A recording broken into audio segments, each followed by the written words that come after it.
Tzu. The attack by fire. Sun Tzu said, "There are 5 ways of attacking with fire. The first is to burn soldiers in their camp. The second is to burn stores. The third is to burn baggage trains. The fourth is to burn arsenals and magazines. The fifth is to hurl dropping fire amongst the enemy."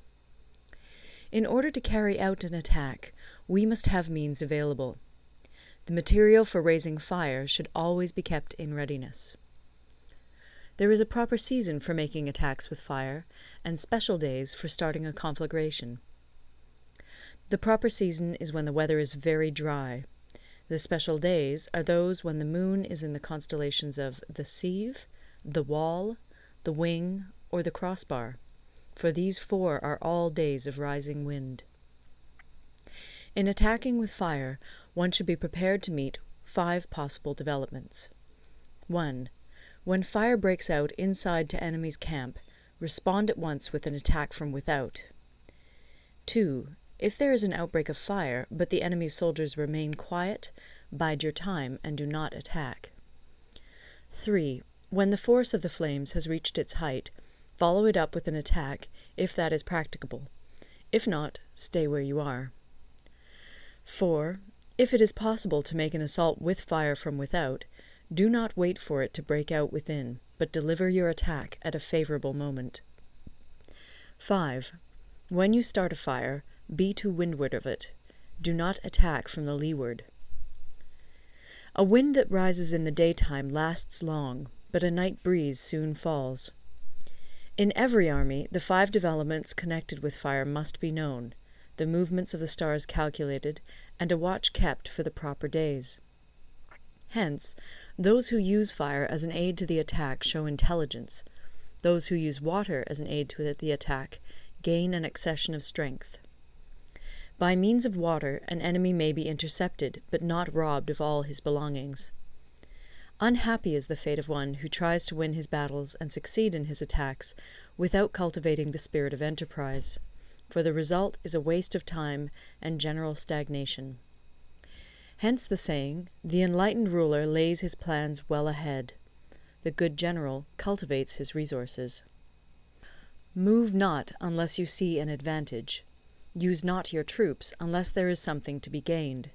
Fight not unless the position is critical. No ruler should put troops into the field merely to gratify his own spleen. No general should fight a battle simply out of pique. If it is to your advantage, make a forward move. If not, stay where you are. Anger may in time change to gladness. Vexation may be succeeded by content. But a kingdom that has once been destroyed can never come again into being, nor can the dead ever be brought back to life. Hence the enlightened ruler is heedful, and the good general full of caution. This is the way to keep a country at peace and an army intact. End of Part 12. Part 13. The Use of Spies. Sun Tzu said, "Raising a host of 100,000 men and marching them great distances entails heavy loss on the people and a drain on the resources of the state. The daily expenditure will amount to 1,000 ounces of silver. There will be commotion at home and abroad, and men will drop down exhausted on the highways.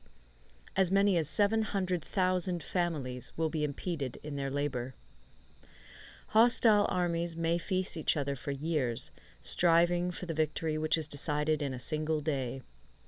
This being so, to remain in ignorance of the enemy's condition simply because one grudges the outlay of 100 ounces of silver in honours and emoluments is the height of inhumanity.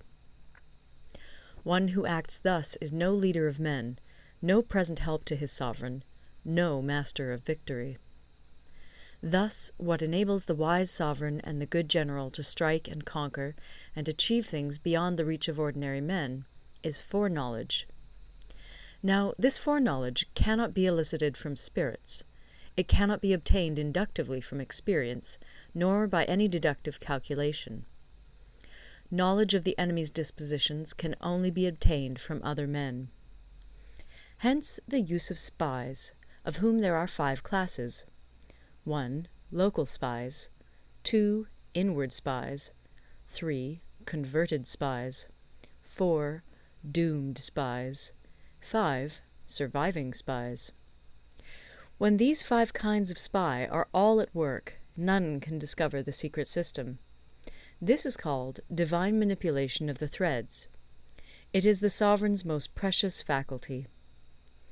Having local spies means employing the services of the inhabitants of a district. Having inward spies, making use of officials of the enemy.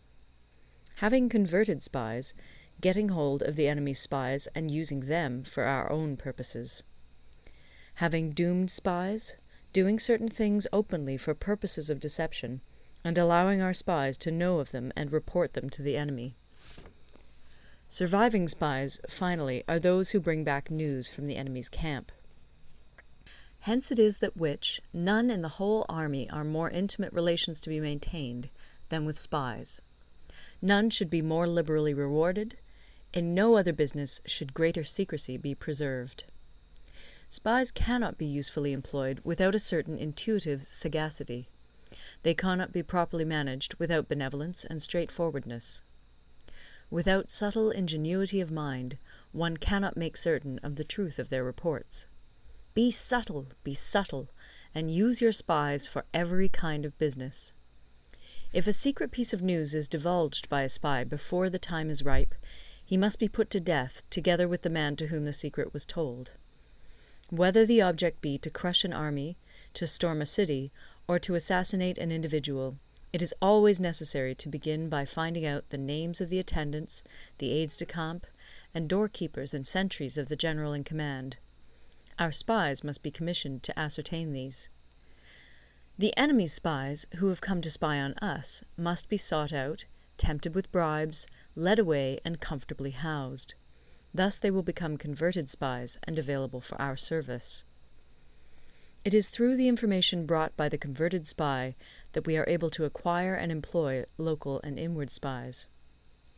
It is owing to this information again that we can cause the doomed spy to carry false tidings to the enemy.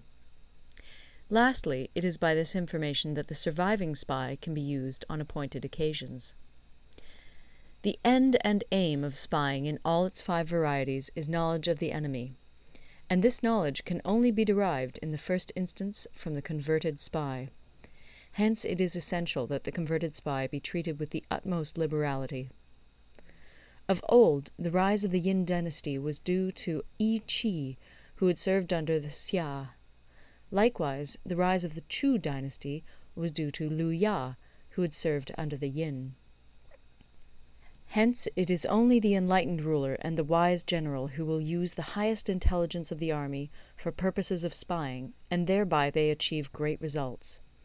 Spies are a most important element in water, because on them depends an army's ability to move. End of the Art of War.